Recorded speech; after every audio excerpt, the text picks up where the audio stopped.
안녕하십니까. 아모스 프로페셔널 아이롱 열펌 강사 신승도입니다. 요즘 살롱에서 고부가가치 메뉴로 크게 자리를 잡고 있는 열펌이 오늘 주제입니다. 그럼 열펌이 왜 주제가 됐을까? 요즘 고객들의 니즈를 보면 알 수 있습니다. 요즘 고객들의 머리를 보면요, 컬러는 어떻죠? 아주 밝고 웨이브는 아주 굵은 웨이브, 탄력 있는 웨이브가 유행을 하고 있습니다.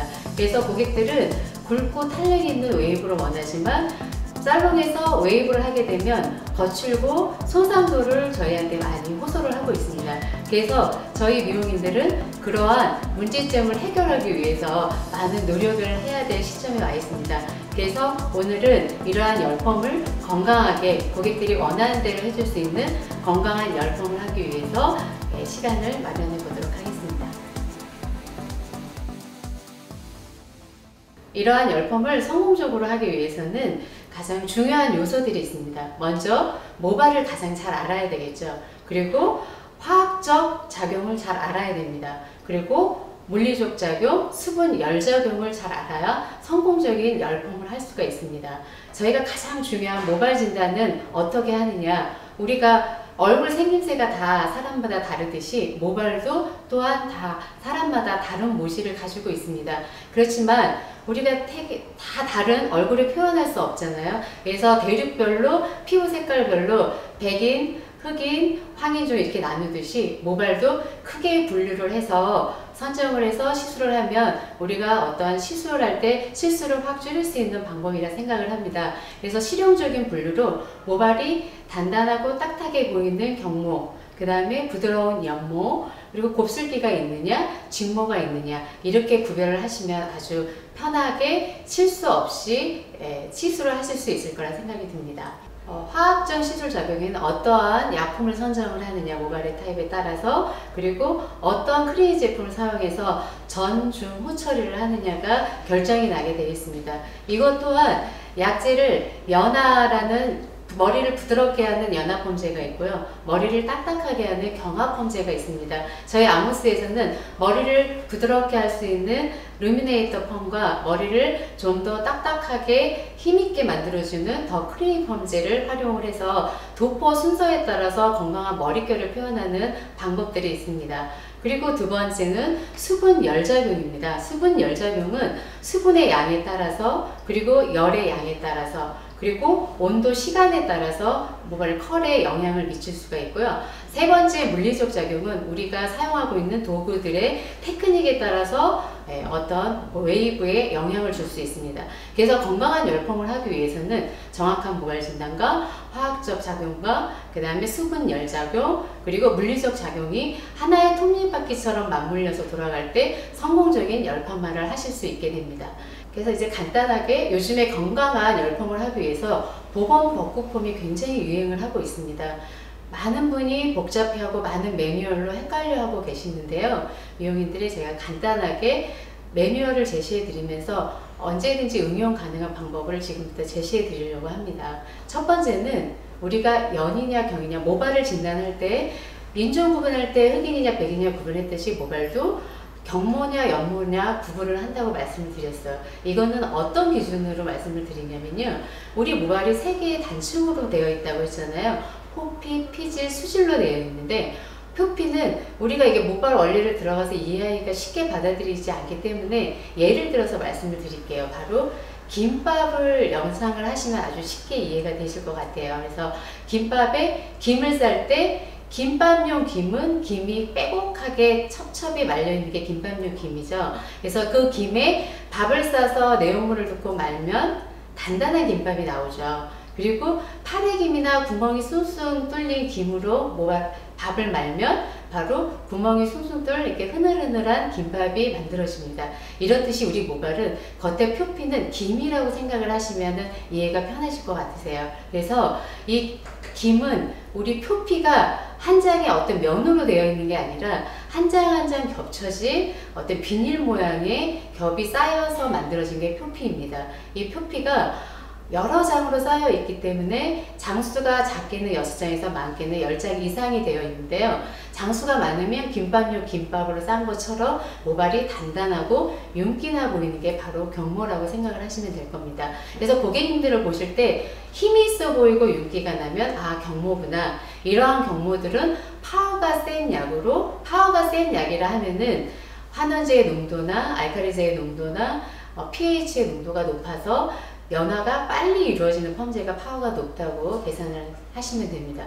두 번째는 우리가 모발이 처음에는 표피지만 두 번째 피질이라고 했잖아요. 이 피질은 단백질로 이루어져 있습니다. 아미노산 단백질, 케라틴 경단백질 80% 이상의 경단백질로 이루어져 있는데, 그래서 김밥을 쌀 때 생쌀로 밥을 싸진 않잖아요. 밥을 해서 김밥을 싸잖아요. 이렇듯이 우리 단백질 모발은 피질은 수분하고 굉장히 친하다는 것을 기억을 하시면 아주 좋을 것 같으세요. 그리고 마지막으로 수질 부분은 탄력성으로 되어 있는데 모발의 탄력을 좌우하고 보온을 해주는 성분이라고 보시면 됩니다. 그래서 이 수질이 두껍게 들어가 있는 모발은 두껍고 힘이 있고 탄력이 아주 좋다고 보시면 됩니다. 김밥을 연상을 했을 때 단무지가 아주 얇게 들어간 것과 굵게 들어간 거의 차이를 보면 힘 있는 김밥은 단무지가 굵게 들어간 김밥이겠죠. 이렇게 연상을 하시면 편할 것 같아요. 여기서 또 하나 기억하실 게, 우리가 김밥을 살 때 제일 겉면에 발라주는 게 바로 뭐죠? 기름입니다. 표피는 기름과 굉장히 친하고요. 피질은 수분과 굉장히 친하다는 거, 이거를 기억해 두시면 우리가 모발을 건강하게 연화나 경화 처리할 때 참고를 하실 수 있습니다. 그래서 전처리, 클리닉 제품, 중처리 할 때 왜 이러한 제품을 사용을 해야 되는지, 그리고 어떤 제품을 선택해야 되는지 아주 이해가 편하실 거라고 생각이 듭니다. 세 번째는 수분 열작용입니다. 수분 열작용은요, 우리가 이 열펌은요, 수분을 열기구로 날아가게 해서 얼만큼 모발에 남기느냐, 그걸로 컬의 어떤 모양이 형성되는 펌입니다. 그렇기 때문에 이 수분량이 굉장히 중요합니다. 모발은 수분을 굉장히 좋아하지만 너무 수분이 많으면 힘이 없어지고 수분이 너무 없으면 거칠어지는 현상이 일어나거든요. 그래서 이러한 수분을 얼마나 모발의 잔류를 적정량을 남기느냐가 바로 열기구가 하는 겁니다. 근데 이 열기구가 몇 도의 온도로 어느 정도의 시간을 가지고 펌을 이루느냐에 따라서 외부의 결과가 아주 차이가 많이 난다고 볼 수가 있습니다. 세 번째는 물리적 작용입니다. 물리적 작용은요, 우리가 다루고 있는 기구의 테크닉들을 얘기를 하는데, 숙련된 기술로 와인딩을 해주고 내가 원하고자 하는 디자인의 로또를 선택을 해서 디자인을 하는 데 따라서 굉장히 컬이 달라진다라고 볼 수 있습니다. 근데 잘못된 텐션으로 인해서 모발을 손상을 시킬 수 있는 게 바로 물리적 작용이라고 보시면 됩니다. 그래서 모발이 이 한 가지라도 어긋났을 때, 화학적이나 물리적이나 수분 열작용이나 모발 진단은 당연하고요. 이러한 것들이 하나라도 잘못됐을 때는 바로 실패로 돌아갑니다.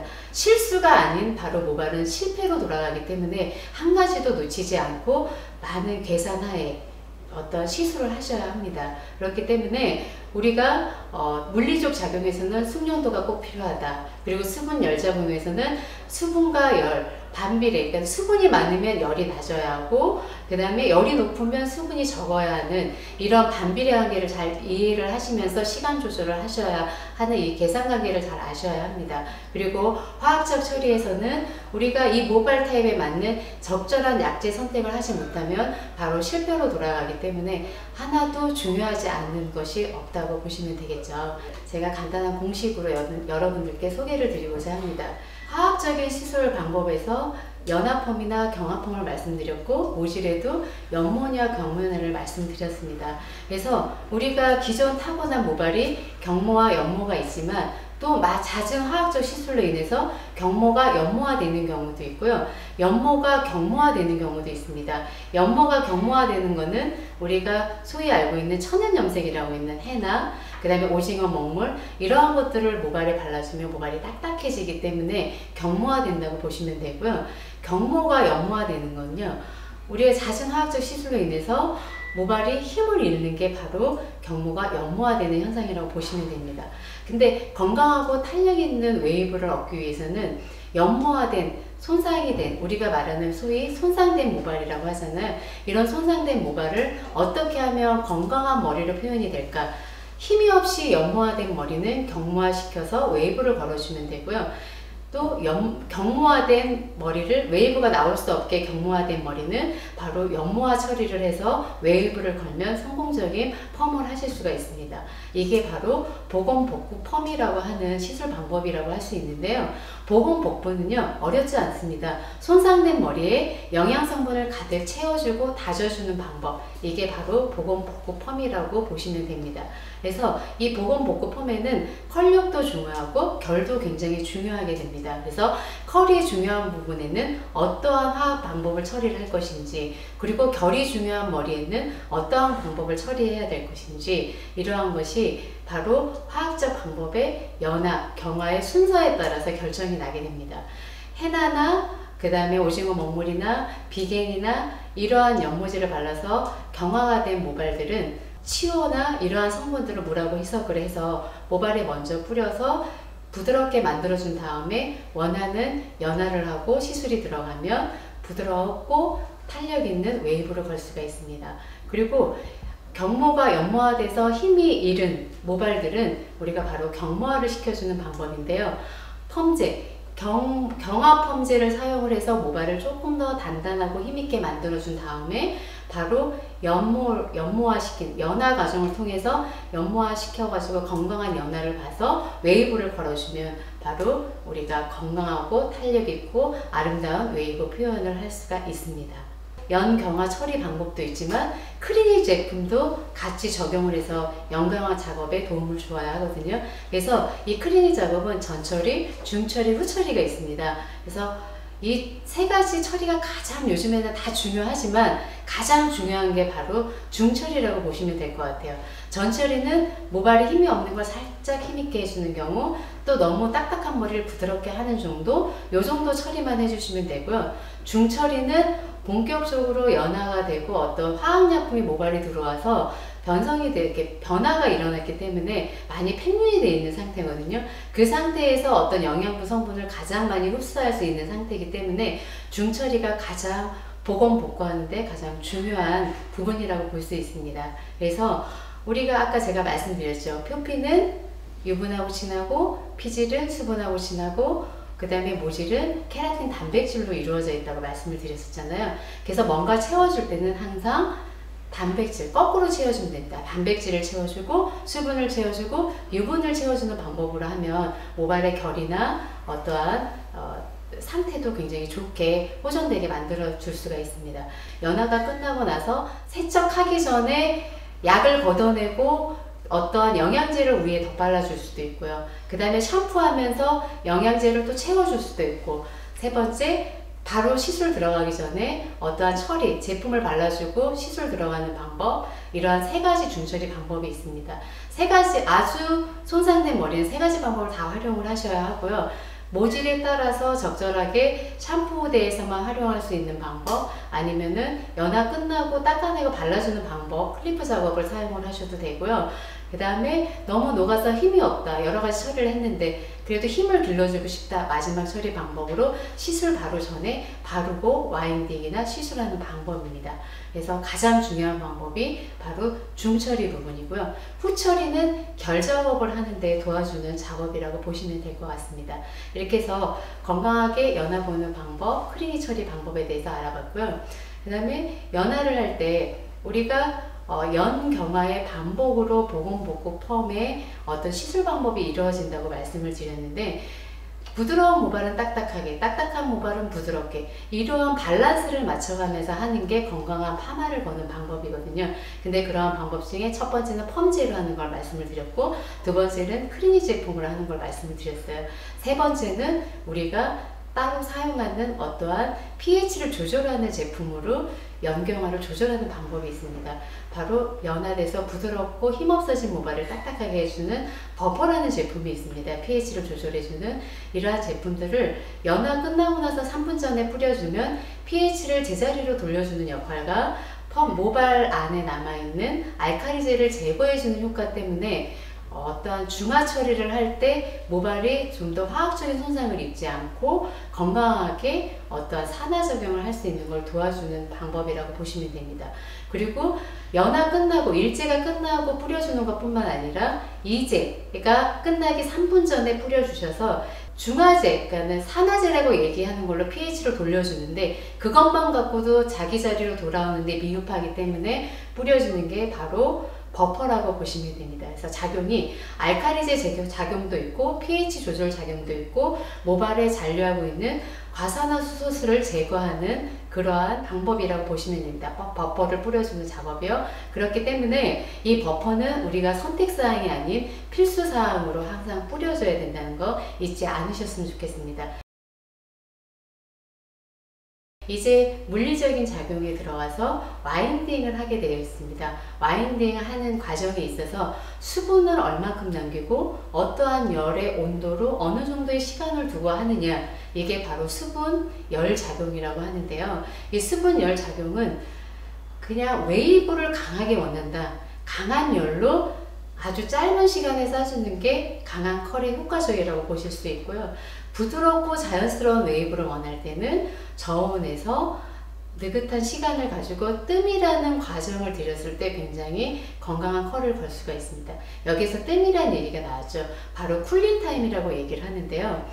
어떤 우리가 디지털을 말았다, 디지털을 말고 열을 어떤 3분 3분이나 5분 5분 싸줘서 건조를 시켰어요.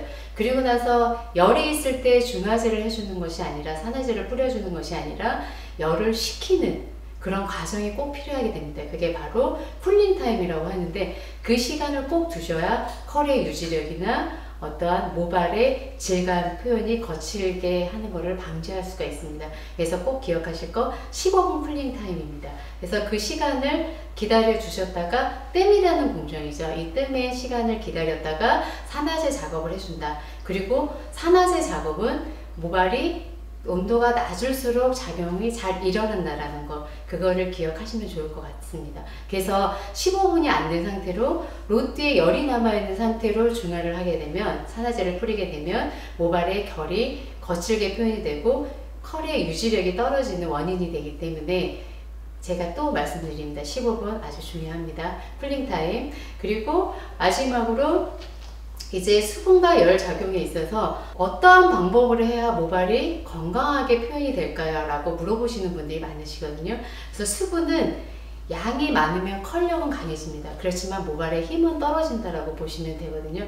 그래서 수분을 많게 어떤 시술 작업을 하실 경우에는 온도를 낮게, 그리고 서서히, 그래서 온도를 아주 낮게 수분이 많을 때는 수분을 날려주는 역할을 하면서 제컬을 걸고 싶을 때 수분을, 적정 수분을 남겨서 와인딩을 해주면 건강한 컬을 걸 수 있는 방법이고요. 온도도 마찬가지입니다. 온도에 영향을 받지 않고 웨이브가 건강하게 걸리는 방법은 바로 저온에서 고온으로 서서히 올라갔을 때 바로 건강한 웨이브가 표현이 됩니다. 이렇게 수분과 열 작용에 있어서는 시간, 또 나머지가 시간이죠.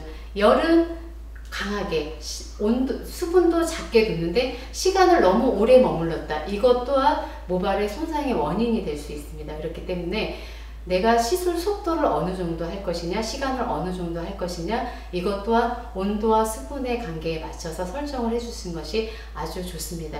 디지털 같은 경우는 너무 장시간을 방치하는 것보다 5분에서 15분 사이에 방치하는 게 아주 컬력이 우수하게 나오고요. 그 다음에 어떤 아이롱 시술 작업, 이러한 것들은 일정한 박자에 맞춰서 너무 느리지 않게 숙련도를 갖춘 다음에 내가 디자인에 맞춰서 시간을 똑같이 균일하게 분배를 해서 와인딩을 하게 되면 결과가 아주 좋게 표현이 됩니다. 그래서 수분 열작용으로 인해서 손상이 안 되는 방법은 그러한 관계를 잘 알고 표현하는 데 있다고 볼 수 있습니다. 그리고 세 번째는 물리적인 작용인데요. 물리적인 작용에서도 우리가 과한 텐션이나 이러한 것 때문에 모발에 손상을 일으킬 수 있기 때문에 이것 또한 숙련도가 많이 필요하다고 볼 수 있습니다. 근데 그동안에 우리가 미용인 생활을 오래 하신 분도 있고 적게 하신 분도 있지만 숙련도는 요즘에는 거의 평준화되어 있다고 볼 수 있습니다. 그렇기 때문에 우리가 가장 중심적으로 알아야 되는 게 바로 화학적 작용이라고 볼 수 있는데요. 그동안 우리가 연화에 대해서만 초점을 맞춰서 화학적인 시술 방법에 있어서 그쪽에 포커스를 맞춰서 많은 시술 방법이 이루어졌었는데요. 연화보다 이제는 산화의 중요성이 굉장히 부각이 되고 있습니다. 왜냐? 손상모가 많아져 있기 때문이죠. 손상모는 얼마나 외부에 정착을 잘 해주느냐, 유지력을 길게 하느냐가 결정이 나기 때문에 그렇습니다. 그래서 산화제 작용은요, 불om산과 과수가 있는데, 과수 같은 경우는 시간 오발을 하게 되면 모발이 갈변을 하고 거친 촉감이 이루어지기 때문에 손상도로 급격하게 일어나게 되어 있습니다. 그래서 시간 10분 이내에 해주시는 거 잊지 않으셨으면 좋겠고요. 불om산은 7분이 지나면 산화력이 급격하게 떨어지기 때문에 7분 두 번의 산화가 꼭 필요한 게 바로 불om산이라고 보시면 됩니다. 여기에서 연화펌에서는 요즘에 열펌은 거의 과수로 산화제가 이루어져 있고요. 그 다음에 중성펌, 산성펌, 경화를 시키기 위한 펌제에는 불om산이 많이 짝지로 이루어져 있습니다. 산화제가. 그 이유는 불om산은 산성 영역에서도 많은 중성이나 산성 영역에서도 산화의 역할을 충분히 잘 할 수 있기 때문에 그렇고요. 과수 같은 경우는 연화펌에서 어떠한 산화력을 빠르고 탄력 있게 잘 할 수 있기 때문에 과수를 사용을 많이 하고 있습니다. 그래서 아주 손상된 머리에는 과수나 불om산을 사용할 때 그 산화제 원액만 사용하는 것보다 우리가 케라틴이라는 단백질, 모발은 케라틴으로 이루어져 있다고 그랬잖아요. 케라틴 단백질을 많게는 30%, 적게는 10% 정도 희석을 해서 산화제 작용을 해주면 훨씬 모발이 건강한 질감 표현을 할 수 있습니다. 건강한 연화, 그리고 아주 예쁘고 아름다운 머리를 표현하기 위해서는 제가 또 한 번 말씀드리는데, 건강한 모발 진단, 제대로 된 모발 진단, 그리고 화학적 작용, 그 다음에 수분 열작용, 물리적 작용, 이 부분을 하나도 놓치지 않고 숙지를 잘 하셔서 건강한 머리를 표현할 수 있다는 겁니다. 그래서 여러분들은 내가 부족하다고 생각하는 부분을 채워나갔으면 좋겠습니다. 감사합니다.